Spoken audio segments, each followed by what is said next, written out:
Shalom adik-adik, selamat pagi. Pada minggu pagi hari ini kita akan tetap melaksanakan ibadah PT dengan online. Untuk itu kakak juga mengingatkan kepada adik-adik untuk persembahan. Adik-adik bisa masukkan persembahan itu ke dalam amplop dan akan dikumpulkan nanti pada saat kita ibadah kembali bersama-sama di gedung gereja. Kakak harapkan adik-adik dalam mengikuti ibadah online ini supaya bisa mengikuti ibadah secara khusyuk. Adik-adik, sebelum kita mulai ibadah, Kak persilakan adik-adik untuk bersatu dulu sejenak.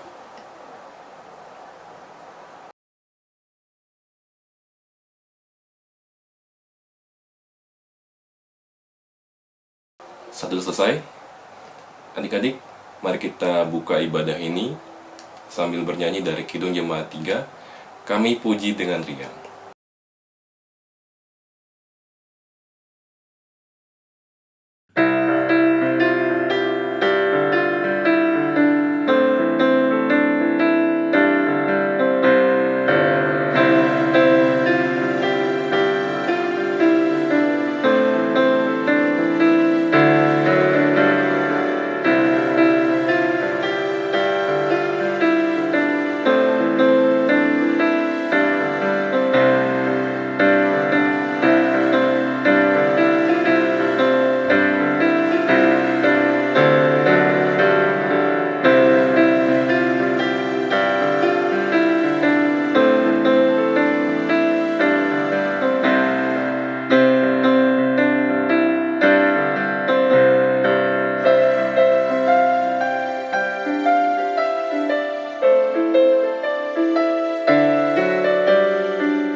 Adik-adik, mari kita satu di dalam doa.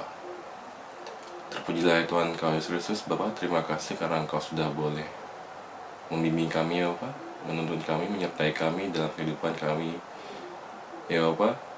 Pada pagi hari ini kami akan mengikuti ibadah PT online. Kiranya Kau mau menyertai ibadah ini dari awal pertengahan hingga akhir, supaya ibadah ini boleh berjalan dengan lancar. Ya Allah, ini doa kami yang dalam nama Tuhan Yesus Kristus kami berdoa. Haleluya, amin. Selamat pagi adik-adik, selamat hari Minggu. Tuhan memberkati kita semua karena kita masih boleh ada dan sehat sampai saat ini. Dan pembacaan firman Tuhan untuk minggu pagi hari ini yang terambil dari Lukas 6 ayat 37 sampai 38. Sebelum kita membaca dan merenungkan firman Tuhan, mari kita bersatu dalam doa. Bapa kami yang di surga, kami ucap syukur ya Tuhan di pagi hari yang indah ini. Kau masih boleh melayakkan kami untuk hadir bersama-sama dengan Engkau. Kami boleh mengucap syukur atas segala berkat-Mu yang boleh kami terima lepas hari. Dan saat ini Tuhan, kami akan mendengarkan firman-Mu. Berkatilah firman-Mu ini sehingga hamba-Mu yang menyampaikannya boleh menyampaikannya seturut dengan kehendak Tuhan. Ampuni dosa dan salah kami ya Bapa, di dalam nama Tuhan Yesus Kristus kami berdoa. Amin. Mari kita membuka Alkitab kita, firman Tuhan yang terambil dari Lukas 6 ayat 37 sampai 38. Yang berfirman, janganlah kamu menghakimi, maka kamu pun tidak akan dihakimi. Dan janganlah kamu menghukum, maka kamu pun tidak akan dihukum. Ampunilah dan kamu akan diampuni. Berilah dan kamu akan diberi. Suatu takaran yang baik, yang dipadatkan, yang digoncang, dan yang tumpah keluar akan dicurahkan ke dalam ribaanmu. Sebab ukuran yang kamu pakai untuk mengukur akan diukurkan kepadamu. Adik-adik yang diberkati Tuhan, saat ini negara kita sedang dilanda virus corona. Ini yang mengharuskan kita untuk tetap di dalam rumah supaya virusnya tidak menular kemana-mana. Dalam keadaan saat ini banyak sekali kebijakan yang terjadi di negara kita. Berbagai permasalahan dialami oleh negara kita, terutama dalam hal kesehatan, alat-alat medis yang kurang memadai karena kehabisan stok, dan ada juga orang-orang yang memanfaatkan situasi saat ini seperti penimbunan masker, penimbunan hand sanitizer, sama yang lain-lainnya. Di sini kita hadir sebagai anak Tuhan untuk tidak mencontoh apa yang mereka berbuat, dan tentunya apapun yang diberikan pemerintah saat ini untuk menyarankan kita tetap di rumah, itu adalah hal yang baik untuk kita. Tinggal bagaimana kita mau mengikuti aturan pemerintah atau tidak, itu tergantung pada kita masing-masing. Baik adik-adik yang diberkati Tuhan, melalui kitab Lukas ini kita diajarkan oleh Tuhan Yesus supaya kita jangan menghakimi.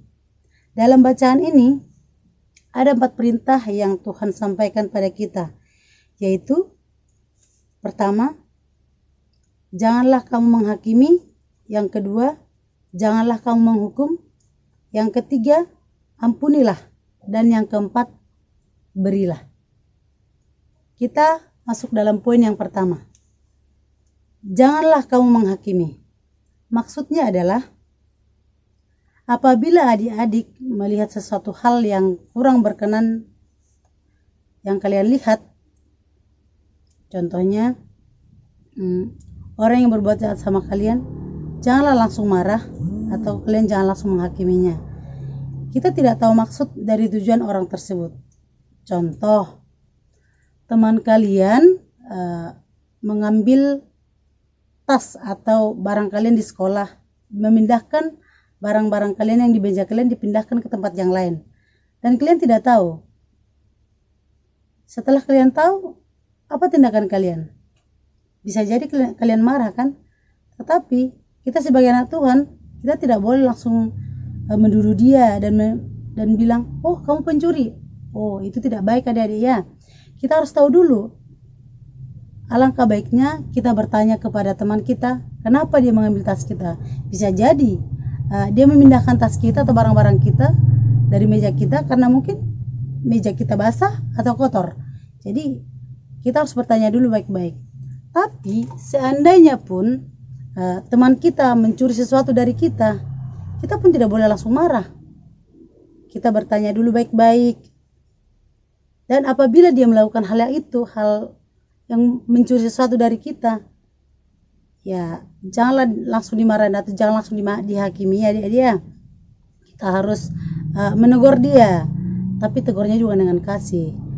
Karena kita sebagai anak Tuhan, Tuhan mengajarkan kita untuk hidup dalam kasih. Apapun yang terjadi, kita harus mengasihi dia dan kita menasihati dia supaya dia tidak melakukan hal yang sama. Jadi adik tidak boleh langsung mengambil tindakan sendiri adik-adik ya. Kita harus menasihati dia dan tentunya kasih yang sempurna yang daripada Tuhan. Itu poin yang pertama. Poin yang kedua, janganlah kamu menghukum. Seirama dengan yang tadi, dia sudah melakukan kesalahan, kita tidak boleh menghakimi dia. Dan di poin yang kedua ini, janganlah kamu menghukumnya. Hukum atau menghukum seseorang itu bukanlah bagian kita. Tuhan mengajarkan kita untuk tidak menghukum seseorang. Apabila dia berbuat salah, kita tidak boleh menghukum atau berbuat kekerasan kepadanya. Negara kita adalah negara hukum. Jadi apabila kita melakukan kekerasan kepada orang yang bersalah, walaupun dia salah, tetap kita salah. Dan bisa jadi kita menjadi kena hukuman juga karena kita berbuat atau melakukan kekerasan terhadap orang lain. Jadi apabila teman atau orang lain yang melakukan kesalahan kepadamu, tegur dan nasihatilah dia. Dengan begitu kita berperan menyelamatkan hidupnya. Jadi alangkah baiknya kita tegur dia, tidak langsung menghukumnya. Atau yang sekarang kan banyak yang terjadi dengan main hakim sendiri. Jadi belum tentu dia salah, tapi langsung dihukum, bahkan sampai meninggal. Ke kejadian seperti yang di Bogor dulu, dia hanya lewat. Memang dia membawa sound system, tapi bukan dia yang mencuri yang di tempat itu, orang lain. Tapi karena orang berpikiran sudah negatif, mereka menghukum orang itu bahkan sampai mati.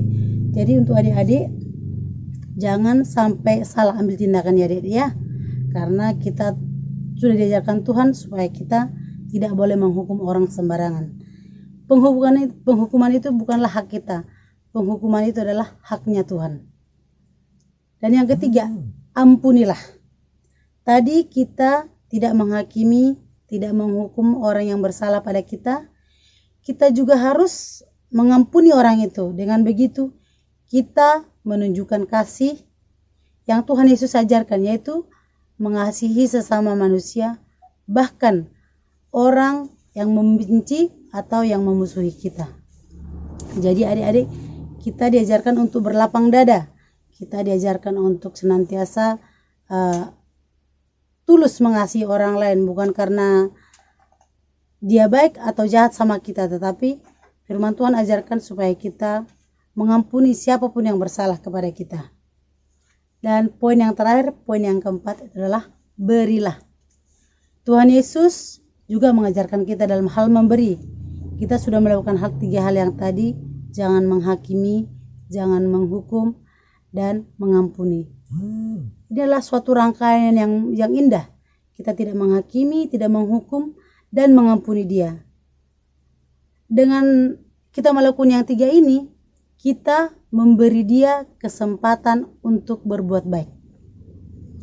Kita memberi dia kesempatan untuk merubah diri. Kita memberikan dia kesempatan untuk bertobat. Disinilah kita sebagai anak Tuhan hadir sebagai pendamai, sebagai penolong bagi orang yang bersalah, sebagai penasehat, supaya apa yang salah yang dia perbuat, dia tidak lakukan lagi.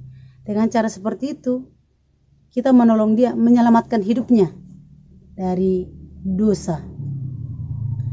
Jadi, anak-anak Tuhan yang diberkati, menghakimi, menghukum orang itu bukanlah bagian kita. Penghakiman adalah bagian Tuhan. Tuhanlah yang akan menghakimi setiap perbuatan yang akan kita perbuat. Jadi, besar kecil itu urusan Tuhan. Kita tinggal bagaimana memperbaiki diri supaya kita tidak melakukan kesalahan-kesalahan. Kita belajar jadi orang yang bijaksana dalam mengambil setiap keputusan yang kita buat. Dampak menghakimi adalah tidak selalu enak. Memang pada saat kita menghakimi orang, saat kita melakukan penghukuman sama orang, hati kita puas. Tetapi hanya sesaat. Di balik penghakiman yang kita buat akan menimbulkan dampak negatif bagi kita dan bagi korban. Jadi seandainya kita memukul teman kita sekarang, seumur hidupnya dia akan ingat, oh dia pernah memukul saya. Pasti begitu. Adik-adik mungkin pernah merasakan itu juga kan. Jadi apabila kita melakukan hal itu, kita juga akan kena dampak negatifnya, dan dia juga. Jadi bisa jadi apa yang kita berbuat kepada dia, dia akan berbuat balik kepada kita. Tinggal bagaimana kalian mau pilih, dibalas atau mengampuni dia atau mengasihi dia. Tergantung pada kita. Kita mau menghajar dia atau mengasihi dia. Kalau kita mengasihi dia, kita selamat dan dia juga selamat. Tetapi apabila kita menyakiti dia, kita pun akan tersakiti. Bahkan mungkin lebih parah. Mungkin tadinya kita hanya tampar dia hanya sekali. Bisa jadi bukan hanya sekali ya tamparan yang kita terima. Bisa jadi pukulan, tendangan, atau caci makian, itu yang kita terima. Jadi adik-adik mulai berpikir dari sekarang, dalam setiap tindakan kita, berpikirlah lebih bijaksana lagi.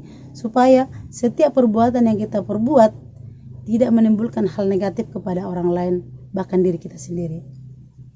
Jadi adik-adik yang dikasihi Tuhan, jangan suka menghakimi adik-adik ya. Karena itu tidak baik loh. Dan Tuhan pun tidak suka. Karena apa yang kita berbuat akan kita tuai juga. Karena di firman Tuhan yang lain mengatakan, hidup inilah hidup tabur tuai. Apa kita berbuat itu yang kita tuai. Jangankan yang baik saja kita perbuat, belum tentu yang baik kita terima. Apalagi yang jahat kita perbuat, pasti orang lakukan yang jahat kepada kita. Jadi itu yang perlu ada ingat ya. Harus senantiasa baik kepada semua orang. Tidak mesti orang yang kita kenal aja. Ke semua orang. Ke mau sukunya dari mana, agamanya apa, bangsanya apa. Selagi kita bisa berbuat baik, lakukanlah yang baik.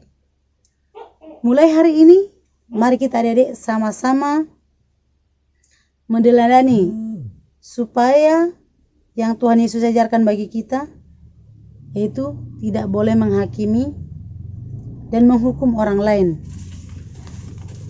Tetapi kita harus mengampuni kesalahannya dan memberi dia kesempatan untuk berbuat baik dan bertobat. Inilah bukti kasih Tuhan Yesus yang ada dalam diri kita masing-masing, yaitu kasih yang diberikan Tuhan kepada kita, yaitu kasih yang senantiasa kita terapkan kepada semua orang, baik orang yang baik maupun yang jahat kepada kita. Dengan kita melakukan semua itu, yakin dan percaya Tuhan akan selalu menolong kita untuk berbuat yang baik. Dalam kondisi saat ini, kita yang hanya diam di rumah, apa yang perlu kita perbuat? Mungkin kita banyak berdoa, kita banyak mengucap syukur, karena dalam kondisi seperti ini pun Tuhan masih memelihara kita. Tuhan masih menjaga kita di dalam keterbatasan kita. Dan adik-adik, tetaplah berjuang di dalam menjalani kehidupan. Kita hanya di rumah saja, tapi tetaplah berpengharapan kepada Tuhan dan memohon pertolongan kepadanya. Karena segala sesuatu yang terjadi, Tuhan selalu beserta kita. Stay at home, stay healthy, and stay happy. Tuhan Yesus memberkati. Amin. Untuk mengaminkan firman Tuhan ini, mari kita bersatu dalam doa sekaligus doa syafaat. Mari kita bersatu dalam doa. Bapa kami yang di surga, terima kasih ya Tuhan untuk pelayanan firman pada hari ini. Kami boleh bersyukur semuanya Tuhan boleh kami lakukan dengan baik.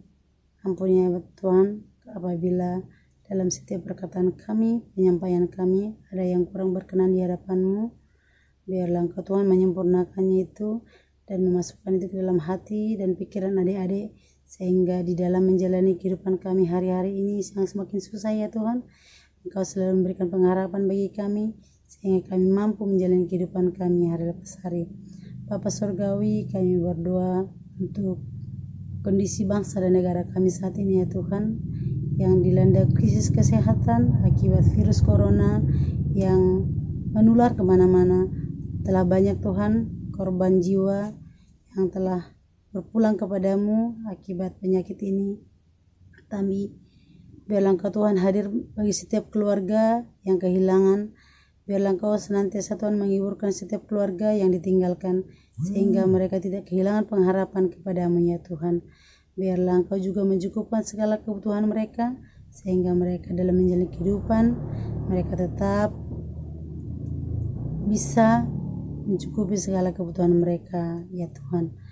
Kami berdoa juga Tuhan untuk pemerintahan kami, mulai dari pusat sampai ke daerah, dari presiden sampai kepala daerah yang terendah, semuanya ya Tuhan kami serahkan dalam tangan kasih-Mu ya Tuhan. Kami tahu Tuhan, pemerintah adalah bentukan dari tangan-Mu. Pemerintah adalah wakil-Mu ya Tuhan. Kami yakin dan percaya setiap kebijakan yang diambil oleh pemerintah, baik kami, baik adanya. Biarlah Engkau memberikan hikmat dan kebijaksanaan kepada pemerintah kami, sehingga boleh melakukan dan memberi pelayanan terbaik bagi kami seluruh warga negara Indonesia. Berikanlah juga mereka Tuhan kesehatan, sehingga dalam memimpin mereka boleh sehat dan bisa melakukan tugas dan tanggung jawabnya dengan baik. Untuk para medis yang tidak bisa kami sebutkan satu persatu ya Tuhan, baik dari pusat sampai di daerah yang telah berjuang keras untuk menyembuhkan para korban, mengobati para korban yang sakit terutama saat ini Tuhan akibat virus corona. Biar Engkau juga Tuhan memberikan mereka kekuatan, memberikan mereka pengharapan, memberikan mereka hati yang teguh, memberikan mereka hati yang besar sehingga dalam mereka melayani, dalam mereka mengurus orang-orang yang sakit, mereka boleh dikuatkan dan mereka boleh bersukacita dan bersyukur untuk apa yang mereka perbuat. Itu semua adalah sumber kesembuhan bagi orang lain. Terima kasih Bapak, biarlah Engkau juga memberkati seluruh keluarga mereka, para medis, biar Engkau yang turut campur tangan dalam kehidupan mereka, berikan mereka kemampuan sehingga dalam menjalani tugas tanggung jawabnya mereka melakukannya dengan baik. Untuk kami seluruh bangsa Indonesia ya Tuhan, berikan juga kami hikmat dan kebijaksanaan sehingga setiap aturan yang diberikan oleh pemerintah kami boleh menurutinya dan melakukannya itu untuk senantiasa berdiam di dalam rumah kami masing-masing dan tetap melakukan aktivitas kami dari rumah masing-masing sehingga penularan virus tidak semakin merajalela ya Tuhan, tetapi kami boleh menghentikannya dengan kami hidup yang menuruti apa yang Tuhan, yang pemerintah buat bagi kami. Kami yakin dan percaya semua itu adalah baik adanya bagi kami ya Tuhan. Terima kasih Bapak, dan kami juga mau berdoa Tuhan untuk gereja-gereja yang ada di seluruh dunia, terutama gereja yang ada di Indonesia, terlebih khusus juga Tuhan gereja GPB yang ada saat ini, yang ada di Bali, terutama eklesia ya Tuhan. Di dalam beberapa minggu terakhir ini ya Tuhan, kami tidak boleh sama-sama bersyukur dan memuliakan nama-Mu, tetapi kami yakin dan percaya 2-3 orang berkumpul, Engkau hadir di sana. Itulah ya Tuhan yang kami yakini. Berikanlah kami semua kesehatan, kemampuan dalam menjalani kehidupan kami. Biarlah kami walaupun hanya di rumah saja, kami boleh melayani Engkau Tuhan. Kami boleh melayani jemaat-Mu dengan baik dan benar ya Bapa. Engkau berikan kami kekuatan, berikan kami iman yang teguh. Jangan kami biarkan Tuhan kehilangan pengharapan, tetapi biarlah kami senantiasa hanya mengandalkan Engkau dalam kehidupan kami hari lepas hari. Dan untuk segala pegawai komisi yang ada di gereja kami ya Tuhan, biarlah Engkau juga Tuhan yang memberikan mereka kesehatan. Untuk para pendeta majelis yang turut ambil bagian semuanya Bapak, biar Engkau memberkati, memberikan kesehatan sehingga apa yang menjadi kerinduan kami untuk melayani Engkau melalui jemaat-Mu semuanya bisa kami lakukan dengan baik. Terutama juga Tuhan untuk ke-6 pelekat, terkhusus untuk pelekat PT yang saat ini Tuhan kami juga masih beribadah dari rumah kami masing-masing. Biar Engkau juga Tuhan hadir bagi adik-adik kami dimanapun saat ini mereka berada. Biarlah kasih Tuhan senantiasa menyertai mereka. Di dalam kami yang hanya diam di rumah saja, biarlah kasih Tuhan menyebar ke mana-mana ya Tuhan, terutama untuk adik-adik kami ya Tuhan. Biarlah mereka menjadi anak-anak yang takut akan Tuhan, yang senantiasa mendengarkan firman Tuhan, memasukkannya dalam hati dan melakukannya dalam kehidupan mereka hari lepas hari, supaya dimanapun mereka berada nyata bahwa mereka adalah anak-anak Tuhan yang menjadi contoh dan panutan dimanapun mereka berada. Kami serahkan seluruh anak-anak kami ke dalam tangan-Mu ya Bapa. Biarlah Engkau senantiasa menyertai dan melindungi mereka di masa remaja mereka. Biarlah di masa mudanya mereka, masa muda yang diberkati Tuhan. Dan untuk para orang tua yang senantiasa setia mendampingi anak-anak mereka ya Tuhan, kiranya Engkau Tuhan juga memberkati setiap usaha pekerjaan mereka, kehidupan rumah tangga, kehidupan mereka dalam pekerjaan maupun dalam pelayanan mereka. Biar Engkau juga Tuhan yang memberkati mereka, berikan mereka kekuatan dalam kondisi saat ini. Biarlah mereka tetap berpengharapan kepada-Mu juga ya Tuhan. Bapa yang baik, banyak hal yang tidak bisa kami sebutkan ya Bapa. Biarlah semuanya kami serahkan dalam tangan kasih-Mu, memberkati seluruh apa yang kami perbuat, seluruh yang kami harapkan. Biarlah Engkau Tuhan senantiasa memberikan kami kesehatan, dan kami juga untuk para pelayan, para pengurus PT, biar Engkau juga Tuhan memberikan kami kesehatan, sehingga dalam pelayanan kami boleh senantiasa sungguh-sungguh dan tulus melayani Engkau dan melayani adik-adik kami. Sehingga melalui kehadiran kami, adik-adik kami senantiasa semakin diberkati dan semakin dimengerti dan semakin rindu untuk mendengarkan firman-Mu. Inilah doa dan harapan kami ya Bapa, di dalam nama-Mu Tuhan Yesus Kristus yang sudah mengajar kami berdoa. Bapa kami yang di sorga, dikuduskanlah nama-Mu, datanglah kerajaan-Mu, jadilah kehendak-Mu di bumi seperti di sorga. Berikanlah kami pada hari ini makanan kami yang secukupnya, dan ampunilah kami akan kesalahan kami, seperti kami juga mengampuni orang bersalah kepada kami. Dan janganlah membawa kami ke dalam pencobaan, tetapi lepaskanlah kami daripada yang jahat, karena Engkaulah yang punya kerajaan dan kuasa dan kemuliaan sampai selama-lamanya. Amin. Amin adik-adik, selamat hari Minggu. Tuhan memberkati kita bersama. Amin. Adik-adik, mari kita tutup ibadah pada pagi hari ini sambil bernyanyi dari Kidung Jemaat 344, Ingat akan nama Yesus.